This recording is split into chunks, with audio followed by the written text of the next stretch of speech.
Barcelona Reuters Catalonia's leader balked at making a formal declaration of independence from Spain on Tuesday, calling for talks with Madrid over the region's future in a gesture that eased fears of immediate unrest in the heart of the Eurozone.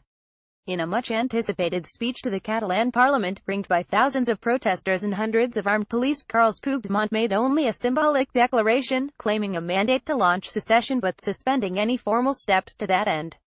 His remarks disappointed many of his supporters who had gathered outside, waving Catalan flags in the expectation that he would move a formal independence motion to the assembly.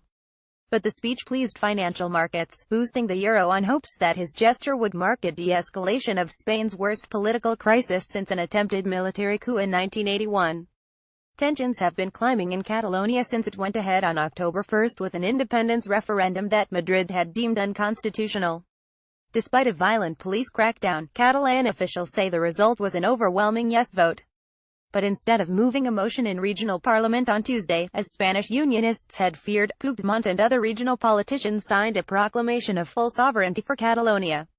Its legal value was unclear. "I am disappointed. I hoped for a declaration of independence and it didn't happen," said 18-year-old student Julia Luch, among a crowd of independence supporters who were rolling up their flags and drifting away from the assembly.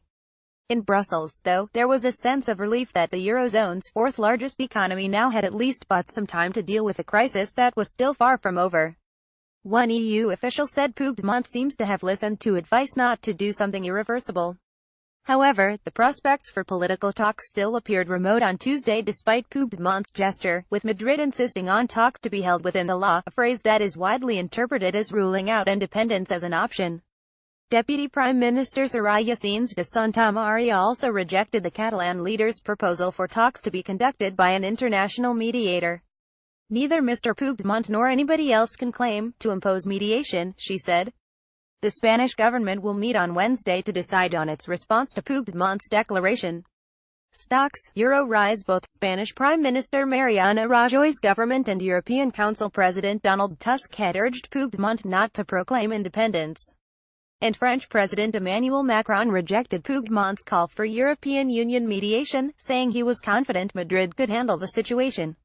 A declaration of independence is seen after it was signed by members of the Catalan regional government at the Catalan Regional Parliament in Barcelona, Spain, October 10, 2017.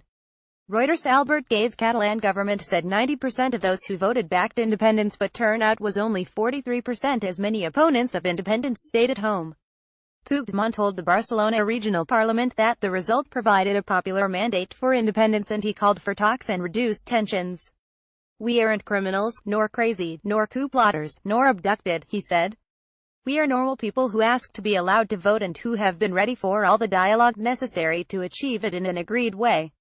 I assume the mandate that Catalonia become an independent state in the form of a republic," he said to prolonged applause.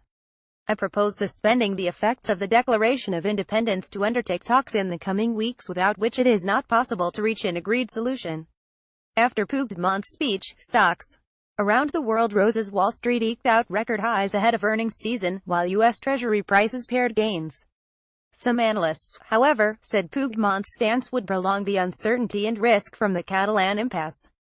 It could also rock his Catalan government, with one far-left party inside his coalition, the pro-independence CUP, saying he may have missed an historic opportunity and giving him 1 month to find a negotiated solution. The CUP doubts will ever come. "You say we are suspending the effects because we are going to negotiation and mediation." Negotiation and mediation with whom? With a Spanish state that continues to harass and persecute us, CUP leader Ana Gabriel said. The Catalan crisis has deeply divided the northeastern region as well as the Spanish nation. Opinion polls conducted before the vote suggested a minority of around 40% of residents in Catalonia backed independence. The stakes are high. Losing Catalonia, which has its own language and culture, would deprive Spain of a fifth of its economic output and more than a quarter of exports. Some of Catalonia's largest companies have moved their head offices out of the region this week and others were set to follow if he had declared independence. Independent supporters watched Puigdemont's speech on large screens outside the 18th-century Parliament building. Initially, people chanted independence, cheered and kissed each other, but as it became clear there would be no formal declaration of independence, some people whistled and shook their heads. Pensioner Marisol Rioja, 65, said we would have liked more. But Puigdemont couldn't do it. Eric Martinez, a 27-year-old manager, also wept as he watched the speech with his girlfriend. There is no solution through mediation with Spain. Mediation with Spain is useless, he said. Additional reporting by Rodrigo de Miguel, Paul de Blanca Rodriguez, Emma Pinedo, Jesus Aguado, Carlos Ruano, Alba Senjo and Alistair MacDonald. Writing by Adrian Croft and Mark Bendich. Editing by Mark Heinrich and James Dalglish.